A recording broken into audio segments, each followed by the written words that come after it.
Hello అండి, అందరికీ నమస్తే. వెల్కమ్ బ్యాక్ టు సౌజీ జయరామ్ యూట్యూబ్ ఛానల్. హాయ్ అండి, అందరూ ఎలా ఉన్నారు? బతుకమ్మని చూపిస్తున్నాను ఏంటనుకుంటున్నారా అండి?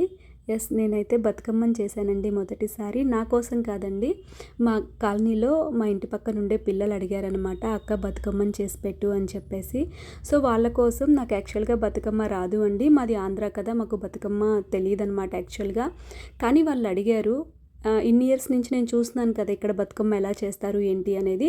అలా వాళ్ళు అడిగారు, కాదు అనలేక వాళ్ళ కోసం చేసిస్తాను రమ్మని చెప్పానమాట. సో ఇలా అయితే ట్రై చేశానండి నేను. ఎలా చేశాను ఏంటి, ఫస్ట్ టైం మొదటిసారి బతుకమ్మని చాలా అంటే చాలా మంచిగా వచ్చింది.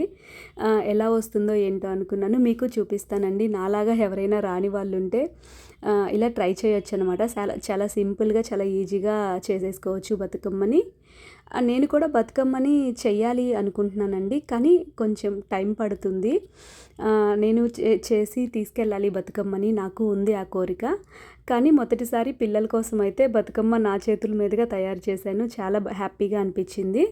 సో ఎలా చేసుకోవాలో చాలా సింపుల్గా చూపిస్తానండి. వీడియో స్కిప్ చేయకుండా చూడండి. ఫస్ట్ టైం ఎవరైనా మన ఛానల్ చూస్తుంటే ప్లీజ్ సబ్స్క్రైబ్ చేసుకోండి, లైక్ చేయండి, షేర్ చేయండి. ముందుగా అయితే ఇలా ఒక ప్లేట్ అండి, అంటే మీరు బతుకమ్మని ఏ సైజ్ చేయాలనుకుంటున్నారో అంత సైజులో ప్లేట్ అయితే తీసుకోవాలి.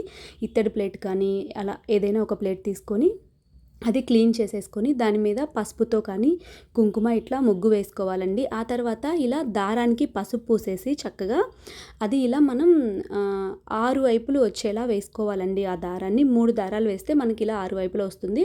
ఆ తర్వాత ఇలా రంగురంగుల ఫ్లవర్స్ అన్నీ తెచ్చుకోవాలండి. ముందుగా అయితే వాళ్ళు ఏవైతే తెచ్చారో వాటికి తగ్గట్టుగా నేనైతే చేశానండి. ముందుగా ఆరెంజ్ కలర్ బంతి పూలు అయితే పెట్టాను. ఆ తర్వాత yellow colour, next purple colour చామంతి పూలు పెట్టానండి.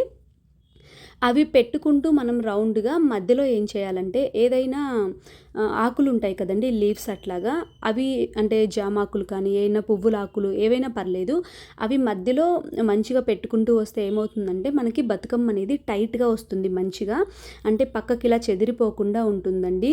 ఆ లోపల కూడా మనం ఆకులనేవి నింపడం వల్ల. అది ఒక టిప్ అండి ఎవరికైనా తెలియకపోతే. సో నేనైతే అలా చేశానన్నమాట. అప్పుడు మనకి బతుకమ్మ మంచిగా నిండుగా బాగా వస్తుందన్నమాట, చక్కగా ఎక్కడ అంటే కదిరిపోదు పక్కకి అటు ఇటు. అందుకని చెప్పేసి అలా చేశాను, చూశారు కదా. సో అలా వాళ్ళు తెచ్చిన ఫ్లవర్స్ అన్నీ మెయిన్గా బతుకమ్మలో గునుగు పూలు, తంగేడు పూలు ఉండేలా చూసుకోవాలండి ఖచ్చితంగా. అవి బతుకమ్మకి చాలా ఇష్టం అన్నమాట. సో అవి కూడా పెట్టాను, చూశారు కదా. ఫైనల్గా అయితే సెంటు మల్లె కూడా తెచ్చుకున్నారు పిల్లలు, ఇంటి దగ్గర ఉందని. అదైతే పైన పెట్టేసి చుట్టూ ఇంకా ఈ కలర్స్ ఫ్లవర్స్ ఉన్నాయి కదా అవన్నీ చక్కగా అలా పెట్టాను అనమాట. ఇంకా వాళ్ళు ఏయో ఆకులు కూడా తెచ్చారు, వాటిని కూడా ఇలా పెట్టేసి కింద అలా అయితే డెకరేషన్ అయితే చేశానండి. ఇది ఒక పాపకి చేసి ఇచ్చాను ఆ బతుకమ్మ, అదైతే అలా కంప్లీట్ అయింది. నెక్స్ట్ కొంచెం ఎక్స్పీరియన్స్ వచ్చింది కదా ఒక బతుకమ్మని చేసేలోపు మనకి. ఇది ఇంకోలా ట్రై చేశానండి, చూశారు కదా. దానికి కూడా అలాగే ముగ్గు వేసుకొని చక్కగా ఇలాగా ఈసారి ఏం చేశానంటే రంగురంగు ఫ్లవర్స్ ముందుగానే కింద పెట్టేసుకున్నానండి రౌండ్గా, చూశారు కదా. అవి పెట్టేసుకున్న తర్వాత దానిపైన బంతిపూలు అయితే పేర్చాను. ఈసారి పువ్వులు చాలా మిగిలిపోయినాయండి, ఆ రెక్కలన్నీ కొన్ని విరిగిపోయాయి అనమాట. నేను ఈసారి ఆకులు పెట్టకుండా ఆ రెక్కలే ఆ మధ్యలో పోసుకుంటూ వచ్చానమాట బతుకమ్మ మధ్యలో, చూసారా. తంగేడు పూలు, ఆ తర్వాత బంతిపూలు పర్పుల్ కలర్వి, అలాగే ఇంకా ఆరెంజ్ కలర్వి, ఇలా అన్ని రకాలు చామంతులు అన్నీ వాళ్ళ దగ్గర ఉన్నాయి మొత్తం చక్కగా పెట్టానన్నమాట. ఈ బతుకమ్మ కూడా చాలా బాగా వచ్చింది, రౌండ్గా బొద్దుగా వచ్చింది కదా, మంచిగా చాలా పర్ఫెక్ట్గా కుదిరిందండి. నాకు అసలు బతుకమ్మ చేయడం వస్తుందా అని నేనే షాక్ అనమాట. నేనే చేసానా ఇది అనిపించింది అనమాట. ఫైనల్గా అవుట్పుట్ అయితే మనకి చాలా బాగా వచ్చింది.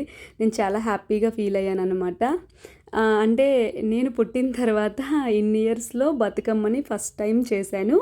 అది కూడా మా పక్కన మా కాలనీలో ఉండే పిల్లల కోసం అన్నమాట, చిన్నపిల్లలు వాళ్ళు. వాళ్ళకి వాళ్ళ మమ్మీ వాళ్ళు లేరు, ఎక్కడికో వెళ్ళారని చెప్పి అడిగారు, అందుకని చెప్పి వాళ్ళ కోసం అయితే చేసి ఇచ్చానండి. ఫైనల్గా అందరూ బతుకమ్మను అయితే తీసుకొని వచ్చారు ఇంటి ముందు, నన్ను కూడా పిలిచారండి. నేను కూడా ఆడదామని చెప్పి వెళ్ళాను, చూశారు కదా. ఇలా అందరు కలిసి బతుకమ్మను చేసుకొని సాయంత్రం పూట ఇలా అయితే ఆడి ఆ తర్వాత టెంపుల్ దగ్గరికి ఎక్కడైనా కాలనీలో పెడతారండి పెద్ద పెద్ద తొట్లు లాంటివి, వాటిల్లోకి వెళ్ళి నిమజ్జనం చేస్తారు. ఇంకా చెరువుల దగ్గరికి వెళ్ళే వాళ్ళైతే అక్కడికి కూడా వెళ్తారండి. మేమైతే చెరువు దగ్గరికి అయితే వెళ్ళామండి. అక్కడ చాలా పెద్ద బతుకమ్మల్ని నెక్స్ట్ వీడియోలో నేను అది పెడతాను, ఖచ్చితంగా చూడండి. వీడియో నచ్చుంటే సబ్స్క్రైబ్ చేయండి, లైక్ చేయండి, షేర్ చేయండి. Thank you.